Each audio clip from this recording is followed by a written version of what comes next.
World War I and World War II written in there. Okay, so how much more the things that we're coming into leading up to World War III? Go ahead.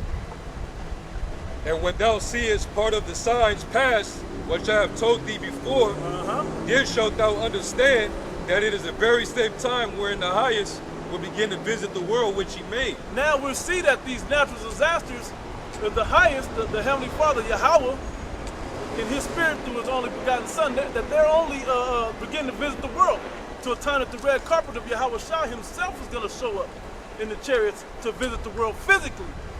Okay? You people aren't prepared for when he shows up. You listen to the Catholic and Christian and all these other denominational churches that are part of religion, which religion doesn't even go back to the true belief in the word. It goes back to, was it religio? To hold back, restrain, and divide. To bind. And to bind. Okay? And it locks you into something. Okay? What we're doing is opening you up from that worldly perspective that they've locked you into and that fear-mongering that they've done, put you into a healthy fear. All right? That's going to free our people from all the bondages that we're in. All right? So when you see these prophecies starting to come to pass, the Heavenly Father said, this is the time that I spoke of where I will come and deliver you. Where's that one at? Somebody get Daniel 12:1, bro. We'll go right back. Yep, you got yours. There was one in Isaiah, I was thinking. So what? Isaiah 46. Yeah, hold that 1 second. Isaiah 46 and 9. Yep. It says, remember the former things of old, for I am the Most High power and there is none else. I am the Most High power and there is none else like me, declaring the end from the beginning. Declaring the end from the beginning. Ezra is going to repeat that in his book. Declaring the end from the beginning. All right? Meaning he was declaring, he prophesied what would happen in the end times, in the beginning times.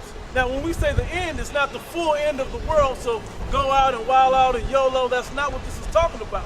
What this is talking about, the end, is the end of this age, of this wicked rulership age, particularly the end of Esau's rule and the end of your captivity. But it comes with a very trying time at the end of it. You got it out. And from ancient times, the things that are not yet done, saying, my counsel shall stand, and I will do all my pleasure. So don't even think that something new was going to happen. You're going to do something on earth and it's going to change the course of what the Heavenly Father's doing.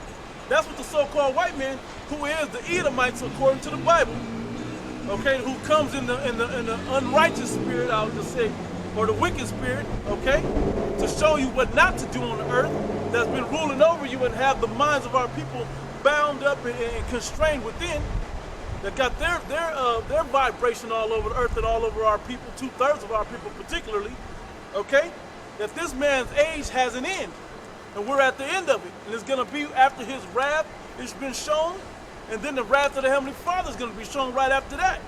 And that's when the minds of the people are going to come back to the humility and the fear and the reverence of the Heavenly Father and His only begotten Son. Last time the Heavenly Father's Son, Yahweh Shai, who you ignorantly call Jesus Christ, was on the planet, he was our people killed him. Yeah.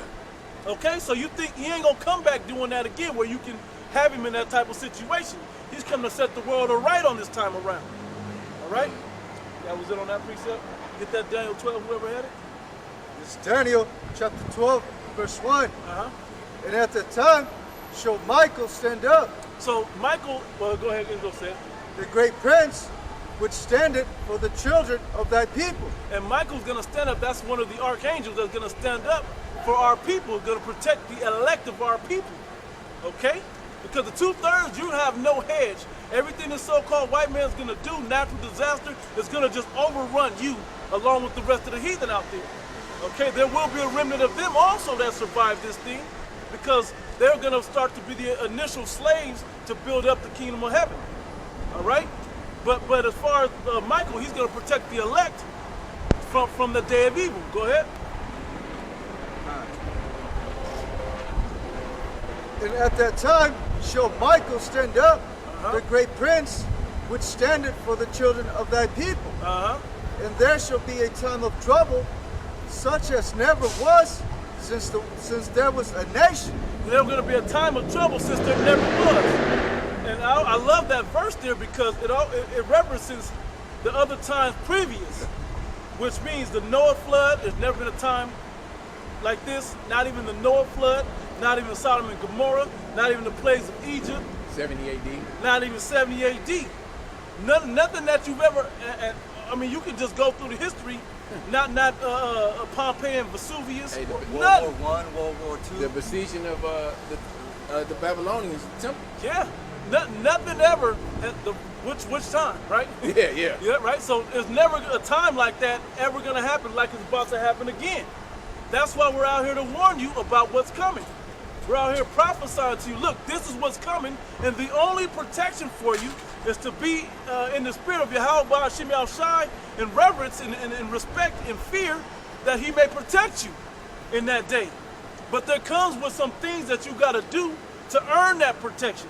You don't think just because I know I'm Judah, I'm good. No, it don't work that way. You got something. Your brother's itching. You got you. Psalms 34:7 is the precept to Daniel 12. Perfect. The angel of the Lord encampeth round about them Yep. that fear him and delivereth them. Him that fear him and delivereth them. Okay, what was you holding? Get it. Yep.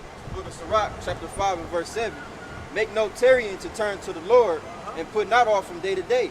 For suddenly shall the wrath of the Lord come forth, and in thy security thou shalt be destroyed and perish in the day of vengeance. Yeah, and the day of vengeance is coming. This is that judgment day that we all know that has to be coming. You people down, especially you Jakes, you people down deep know that there has to be a judgment coming. You just don't want to believe it, because the so-called white man don't believe it. Because he knows it's coming, but he don't want to believe it because he don't want to be judged for the things that he's done in his past and that he's doing currently. He wants to act like that's not going to happen. That's why he's trying to force this new world order, so he can have complete control over everything.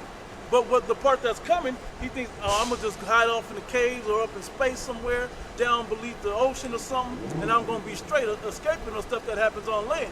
Well, no, he's not gonna escape. He's gonna get brought up out the holes. He's gonna be brought down from space. Whatever he's into, or trying to hide out, he's gonna be brought and pulled into captivity in these last days after he gets his wrath off them.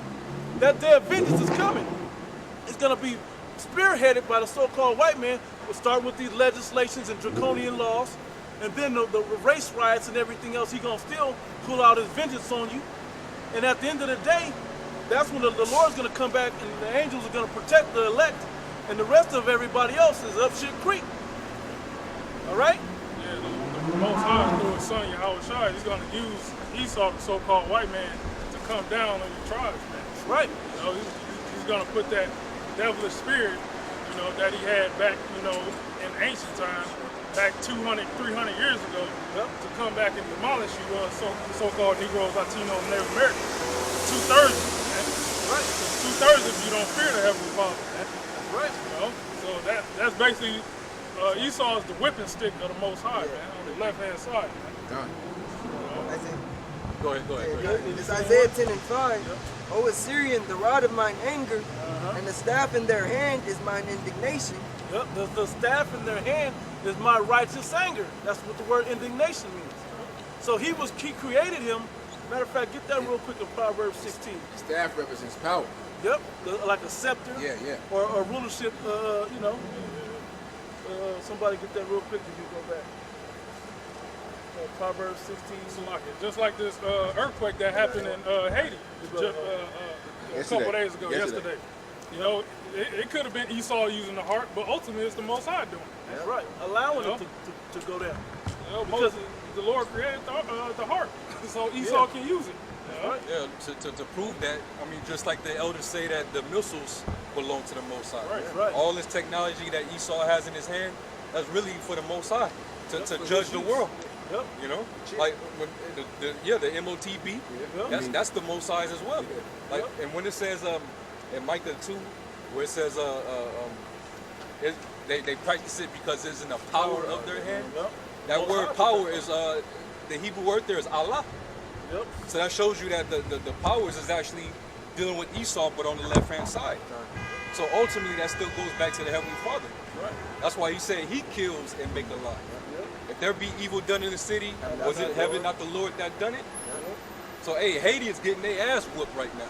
Yeah. Them Levites down there, they getting jacked the hell up, man. And this so-called earthquake was worse than the previous one, going back to 2010. You know? Yeah. What year was that? 2010? I think that was 2010. Yeah. Yeah. Yeah, 2010 was 7.0 on the Richter scale, and this one that just happened was 7.2. And they hadn't fully recovered from that first one. And they got a tropical storm coming. Yep. In a few days. Yep. You know, tomorrow or Tuesday. Yep. Tropical storm Grace. Yeah. Wait, that's spiritual. That's spiritual, man. And you know what's You make it through that, you got grace. Yeah. Another thing is, they're on the same island as Dominican Republic, Right. but they keep getting jacked up. Yeah. Yep. You know, Yeah. and them Simeonites, they gonna get theirs, but it's on Levi's ass right now. Yeah, because you knew the law. Yeah. I hate to say it this way, but it's true. You had to have been the first to get corrupted. You know? Yeah. You had to have been the first to get corrupted. And on a smaller scale too, hey, that's gonna cause even more conflict between Levi and Simeon as well. Yeah. Because the Levites that are trying to escape and escape that danger, they're gonna move to that west South coast, Island. man. Yep. Hey, and we understand that they both hate each other. You know, that war between Simeon and Levi is strong, man. Yeah. You know, it's so bad that they got the time zones are different right there, man. Yeah. And it's the same piece of island. Yep. Hey, even in New York, the ones that are in New York, they still don't get along like that for the shit that's going on the island. That lets you know that y'all ain't even know what they're dealing with that, but y'all is deeply embedded in y'all. But Esau wanted it that way. One half of the island speaks I think French, the other half speaks Spanish. Yeah, conquered by two.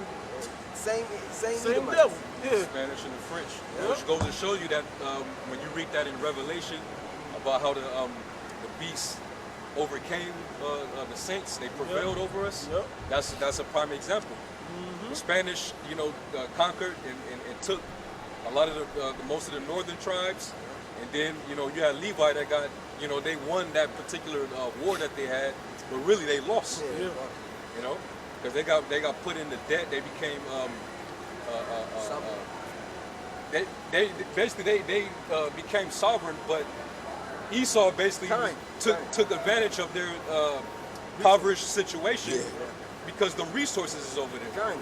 And with them being sovereign, hey, Esau put sanctions to where can't no other country deal with them, man. Exactly. Without getting heavily taxed. Yeah.